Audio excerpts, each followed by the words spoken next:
ओम साई राम। ओम साई राम। आज बड़ी खुशी का दिन है कि महानसा पति जी के चौथी पीढ़ी जो कि संदीप मनोहर नागरे हैं, आज शिरडी से उदयपुर पधारे हैं। उनके साथ उनकी वाइफ शारदा संदीप भी पधारी हैं। अवसर ये नहीं है कि वो यहाँ पधारे हैं, अवसर ये है कि वो यहाँ पर बाबा की जो चरण पादुकाएं हैं उनको लेकर उदयपुर के जो साईं भक्त हैं उनके दर्शनार्थ पधारे हैं। ये बहुत बड़ा सुअवसर है। हम नागरे जी से बात करते हैं। नागरे जी, आपका उदयपुर की धरती पर स्वागत है। आप ये जो बाबा की चरण पादुकाएं लेके आए हैं, ये बाबा ने कब महंसापति जी को दी थी? ये बाबा जीवन काल में जब शिरडी भ्रमण करते थे तो अक्सर मानसापति के घर पे बाबा आना जाना रहता था। तो एक दिन ऐसे ही बाबा जब मानसापति के घर आए तो उन्होंने हमेशा की तरह आते थे, घर में कुछ देर बैठते थे मानसापति और उनमें कुछ चर्चा होती थी, फिर बाबा निकल जाते थे। तो एक दिन ऐसे ही बाबा आए तो उस समय मानसापति अपना दिनचर्या के लिए बाहर गए थे। तो बाबा को मालूम नहीं था मानसापति घर पे नहीं करते, लेकिन बाबा आए, घर में कुछ समय बैठे और फिर वापिस चले गए। तो मानसापति जब अपना दिनचर्या करके घर पे आए तो उन्होंने देखा कि बाबा की पादुका घर के बाहर है। तो उनको लगा शायद बाबा अंदर बैठे होंगे। तो उन्होंने जाके देखा तो बाबा नहीं थे। तो उन्होंने उस दिन उनकी धर्मपत्नी को पूछा कि बाबा क्या है, बाबा आए थे? तो उन्होंने बोला मुझे मालूम, आपकी परदादी से? परदादी से जी। तो उन्होंने बोला मुझे मालूम नहीं, मैं रसोई में थी जी। आए भी होंगे। तो बाबा का स्वभाव था आते थे बैठते थे निकल जाते थे। जी। तो फिर मानसापति को ऐसा लगा कि शायद बाबा इस चरण पादुका भूल गए। जी। तो फिर वो मानसापति ने हाथ में उठाई और द्वारका माई में लेके गए और बाबा को बोले कि अरे भगत, ये तेरे बाबा ने, मानसापति ने बाबा से बोला, बाबा ये आप मेरे घर के बाहर भूल गए थे। तो बाबा ने बोला क्या, अरे भगत ये तुझे बोझ हो गई क्या?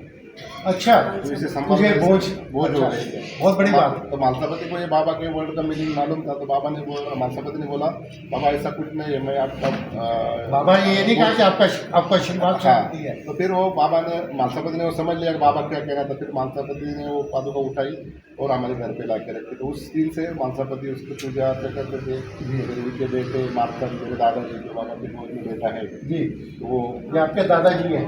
ये मेरे परदादाजी मानसापति। अच्छा ये उनके बेटे मार्तन। अच्छा, और ये बाबा का मूल स्वरूप है।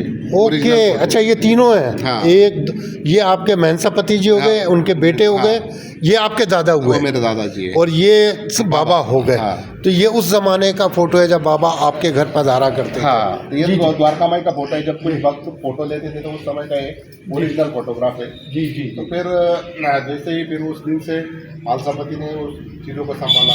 फिर हमारे दादाजी, फिर हमारे पिताजी, अभी हमारा चौथा पीढ़ी है और अभी पाँचवा पीढ़ी भी है हमारा आगे ही सामने आ गए। हाँ, सामने आ गए। तो वो भी ये जिधर जिधर भक्तों का बुलावा आता है जी, तो हम, हमारे पास समय जैसे रहता है तो उस समय के हिसाब से हम यहाँ पे उदयपुर में आए थे। तो वसुधा मैडम है रॉकपुर स्कूल्स की प्रिंसिपल जी, उसके घर पे उन्होंने 22 में भी ये पादुका का पूजा रखा था जी। तो फिर उन्होंने हमसे रिक्वेस्ट किया कि मेरे घर पे तो आ ही रहे हैं तो बाबा का मंदिर है यहाँ पे जी। तो उधर बहुत सारे भक्त आके दर्शन कर सकते। तो हमने बोला कोई दिक्कत नहीं है। जी जी। हमारा मोटिवेशन वही है कि बाबा को, बाबा के भक्तों को बाबा का आशीर्वाद मिले। बाबा जो लोग शिरडी नहीं आ सकते तो उनको बाबा के चरण पादुका का दर्शन यहाँ पे मिल जाता है। तो ये फिर उन्होंने हमको बोला था, बोला कि एक दिन और हम यहाँ रुक जाएंगे और फिर वापस शिरडी चले जाएंगे। तो ऐसा एक पादुका है और बाबा की और भी ये चीज़ें तो बहुत हैं। बड़ी बात है कि उदयपुर में ये चरण पादुका है। ये तो बाबा स्वयं तय करते हैं कि बाबा को किधर जाना किधर है, जाना है, कौन से भक्तों को किसको आशीर्वाद दर्शन देना है, किसको हाँ। देना। अच्छा, और क्या क्या चीज महंसापति जी को बाबा ने महंसापति के जो आपके घर पे है? जो हमारे घर पे बाबा का 2 कपनी है। अच्छा, और बाबा ने 3 सिक्के दिए थे जो ब्रह्मा विष्णु महेश का स्वरूप में बाबा ने महंसापति को वो जतन करने के लिए बोला था कि ये तू संभाल। तो वो उस समय अपना इंडिया का करेंसी था, एक सिक्का 10 ग्राम का प्योर चांदी का जी। तो वो 3 सिक्के महंसापति को बाबा ने दिए और वो बोला ये तू प्रपंच में नहीं लगाना, इसको तू तेरे पूजा घर में रख, तो इसका ब्रह्मा विष्णु महेश का तेरे घर में वास रहेगा। तो वो चीज़ें भी हमारे पास है। एक छड़ी थी बाबा की जो हमारे घर पे बाबा भूल गए थे, जिससे वो मालसापति को प्यार से मारते भी थे। अच्छा। तो वो छड़ी भी मालसापति ने संभाल के रखी है। जी जी। और ऊदी भी बाबा ने दी थी अपने हाथ से, वो भी हमारे घर में एक डिब्बा था उसमें डाली रखती थी, फिर उसमें जैसे ख़त्म हो गई दूसरा आ गया ऐसा वो। और कोई यादें बाबा की जो आपके पास पीढ़ी दर पीढ़ी आई हो? ऐसे बाबा की तो बहुत यादें हैं, जैसे कि बाबा का प्रथम पूजा जो स्टार्ट हुआ वो पहला पूजा मालसापति ने स्टार्ट किया, उसके बाद बाबा ने दूसरे भक्तों को पूजा करने का अनुमति दी। नहीं तो बाबा किसी से पूजा करवा नहीं देते थे, उनको एक चीज़ों से गुस्सा आता था। लेकिन मालसापति के मन में बहुत दिन से ये चल रहा, अंदर ही चल रहा था कि ये मेरे आराध्य है, मेरे गुरु है, मैं इनका पूजा करना चाहता हूँ। लेकिन वो बाबा के क्रोध से डरते थे कि बाबा को ये चीज़ें पसंद नहीं। तो फिर एक दिन मालसापति ऐसे बैठे थे, तो फिर बाबा उसको बोले क्या रे मालसा, क्या है तेरे मन में? तो फिर वो डर डर के बोले बाबा की कि मैं जो आपको चंदन लगाना चाहता हूँ। तो फिर वो उनको अभी बाबा का जो पहराव था वो एक फकीरी के था, तो मालसापति थोड़ा डरते थे। तो उन्होंने जो चंदन लिया और बाबा के मैं इधर गले पे लगाया। तो फिर बाबा उसको मालसापति को बोले क्या रे इधर ही लगाएगा, लगा तेरे को जिधर जिधर। फिर मालसापति ने बाबा के सर पे अपने हाथ पे फिर सब चंदन लगाया, लेप किया और उसके बाद फिर बाकी लोग भी बाबा को पूजना शुरू हुई।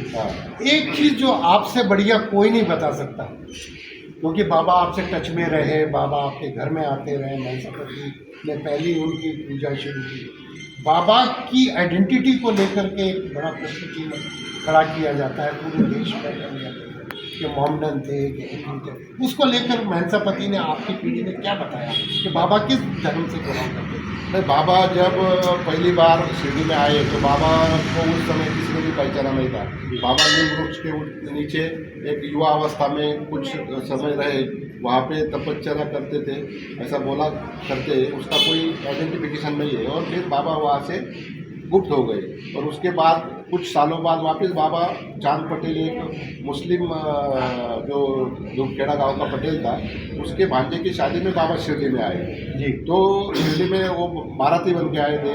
जैसे कि उसका पहले का इंसिडेंस ऐसा था कि वो चांद पटेल की घोड़ी एक जगह में खो गई थी, वो 15 दिन से उसको ढूंढ रहा था, वो नहीं मिल रही थी। लेकिन बाबा वैसी जंगल में एक पेड़ के नीचे बैठे थे, आम वृक्ष के नीचे, तो बाबा ने एक आवाज़ दी तो वो बूढ़ी दौड़ के बाबा के सामने चले आई। तो वो चांद पटेल को बाबा का महत्व समझ में आया, तो उन्होंने बाबा को निमंत्रण दिया कि कुछ दिनों बाद मेरे भांजे की शादी है तो आपको ज़रूर उसमें आना है। तो फिर उसके बाद बाबा शिरडी आए धूपखेड़ा से, और धूपखेड़ा से आने के बाद जो खंडोबा मंदिर है ये महाराष्ट्र का कुल देवता है और शिरडी का ग्राम देवता है। अच्छा, तो खंडोबा ये बाबा के पहले का मंदिर है, 250 ईयर्स ओल्ड। अच्छा, तो ये मंदिर हिंदू मंदिर है? हिंदू मंदिर है जी, तो शिव जी का अवतार है। अच्छा, खंडोबा शिव जी के अवतार है। तो उस मंदिर के पुजारी हमारे पीढ़ी दर पीढ़ी हमारे परिवार में है। अच्छा, वो आपके खंडोबा परिवार में जो पुजारी है वो आपके हमारे परिवार से ही है। मालसापति के पहले उनके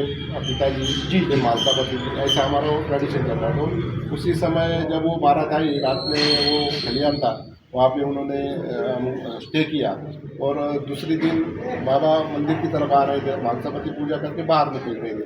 तो उन्होंने देखा कि बाबा ये फकीर मंदिर की ओर आ रहा है। तो उन्होंने पहले तो मालसापति ने बाबा को इनकार किया कि ये हिंदू टेम्पल है, यहाँ पे नहीं आ सकते। फिर बाबा ने उनको कुछ उस समय लीला दिखाई एक सेकंड में। तो मालसापति ने फिर बाबा को बोला या साई मीन्स हमारे इधर बोला जाता है सा मीन्स साक्षात, ई मीन्स ईश्वर। अच्छा, तो साक्षात ईश्वर, साई का अर्थ है साक्षात ईश्वर। आज क्लियर हुआ ये बात जानकर कि साई का मतलब है साक्षात ईश्वर। बहुत बड़ी बात। तो फिर वो मालसापति ने उनको नामकरण किया। तो मालसापति के साथ उनके दो मित्र थे, काशीराम शेल्की और अप्पा जागले, ये दोनों भी वहाँ पे थे। तो फिर उन्होंने बाबा को वेलकम करने के बाद फिर एक वही बाबा फिर वो बोले बाबा आप किधर से, क्या है आपका नाम क्या है? तो बोले मैं अभी भगत तेरा ही नाम दिया हुआ, मेरा ये नाम रहेगा। तो उस दिन से बाबा ने वो नाम स्वीकार किया और बोला मैं साई बाबा हूँ। तो फिर उस दिन से वो नाम बाबा को मिला। उसके बाद मालसापति, काशीराम, अप्पा जागले ये बाबा को लेके जो पुरानी मस्जिद थी, वो मस्जिद में बाबा को लेके गए और बाबा को बोला आपको इधर रहना होगा। तो फिर बाबा ने भी ये स्वीकार किया कि मैं ये मंदिर में रहूँगा। फिर बाबा वापिस भारत में मंदिर में या मस्जिद में? मस्जिद में रहे। जो अभी मस्जिद थी पहली, तो मस्जिद के बाद वो द्वारका माई अभी बन गई। अच्छा। बाबा ने आने के बाद उसका नामकरण द्वारका माई के नाम से किया और पूरा बाबा का जीवन है वो द्वारका माई में व्यतीत हुआ। सब लीलाएँ जो कष्ट वो सब द्वारका माई में हुए। फिर 1910 के बाद बाबा एक दिन चावड़ी में सोने लगे, एक दिन द्वारका माई में सोने लगे। तो ऐसा ये बाबा का उधर का रिचुअल्स रहा 1918 तक। और मालसापति एक में डिवोटी थे कि बाबा को पहले दिन से बाबा की समाधि तक साथ में थे। इतना परम सौभाग्य किसी समाधि तो वही है जहाँ वो बाबा की मूर्ति है, उसी के नीचे वो बूटीवाड़ा। तो वो बूटीवाड़ा बाबा ने श्री कृष्ण भगवान के लिए बनाया था।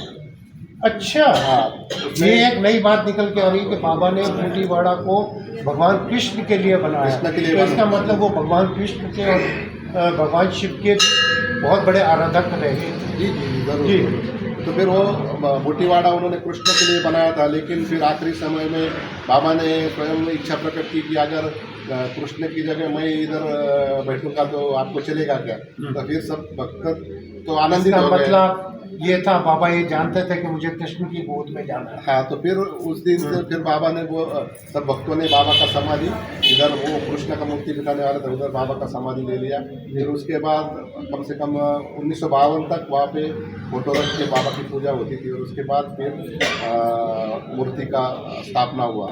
तो वो ऐसा बूटीवाड़ा का श्री साईं बाबा मंदिर बना। आज भी वो कृष्ण की मूर्ति शिरडी में ही है, वो म्यूजियम में रखी हुई है। अभी तक लोग म्यूजियम में उसका दर्शन करते हैं। मेरे साथ श्रीवास्तव जी क्या पूछना चाहेंगे? बहुत बड़ी बात है आपके सामने है, बोलिए क्या पूछना चाहते हैं? मेरा आपसे सवाल ये है कि बाबा की महिमा पूरे देश में है, उन्हें हिंदू मुसलमान में बांटा जा सकता है क्या?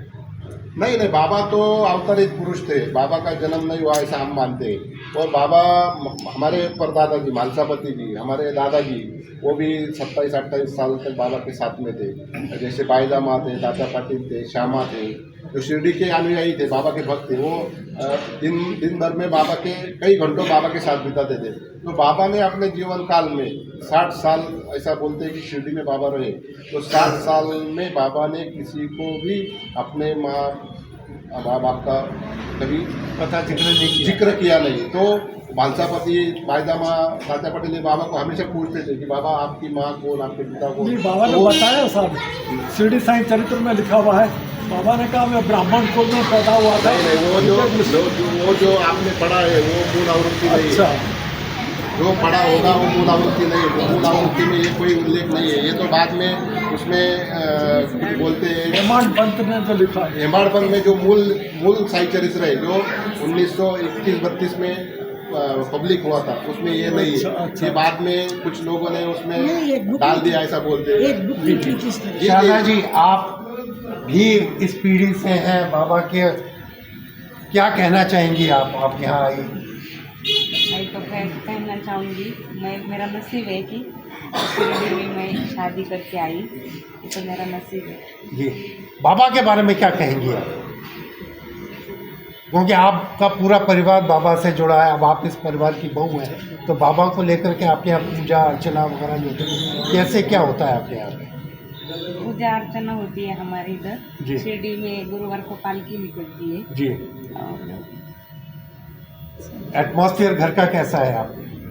घर का अच्छा है, बहुत अच्छा हाँ। एटमॉस्फेयर है। हमारे बच्चे भी सेवा करते हैं साईं बाबा की। जी। हम सब साईं बाबा को मानते हैं। कभी बाबा सपने में आए? नहीं, सपने में नहीं आए, लेकिन बाबा दृष्टांत देते हैं। अच्छा। रिसेंटली 2018 मेरा एक एक्सीडेंट हुआ था, तो मैं इर्टिगा कार में, हम 5 दोस्त थे, तो मेरा कार खाई में गिर गया, कम से कम 100 से 120 फीट। ओह, लेकिन हम शाम को 6 बजे घर पे थे। क्या बात है, चमत्कार है बाबा, चमत्कार है, बहुत बात। तो ये आज हमारा भाग्य के शिरडी से चरण पादुका आई हैं, महंसापति की जो चौथी पीढ़ी है उनसे हमने बात की, और क्या सच है वो इनसे अच्छा कोई भी नहीं बता सकता।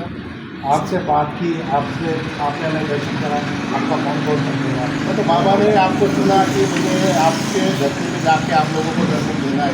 ये तो हम तो निमित्त मात्र है खाली, बाबा ही सब तय करते हैं कि उनको किस प्रांत में कब जाना है। बाकी तो सब कोई ना कोई बाबा उनको माध्यम बनाते हैं और अपने भक्तों का कल्याण करके बाहर निकलते हैं। तो मैं आपसे भी कहूँगा कि आप भी बहुत भाग्यशाली है कि आज स्वयं बाबा आपके यहाँ आपको दर्शन देने को आए हैं और आपको निमंत्रण कर रहे हैं। आप भी मेरे दर्शन देने मैं आ चुका हूँ शिरडी, आज मैं 3-4 बार आ चुका हूँ। हाँ। अब की बार आपका एड्रेस लूँगा तो मैं आपके बार आपको जरूर कभी आएंगे तो अभी इधर से मेरा नंबर है। और खंडोबा मंदिर जो मंदिर है इधर बाबा फर्स्ट आए थे, तो वो बाबा का आराध्य भी मानते हैं।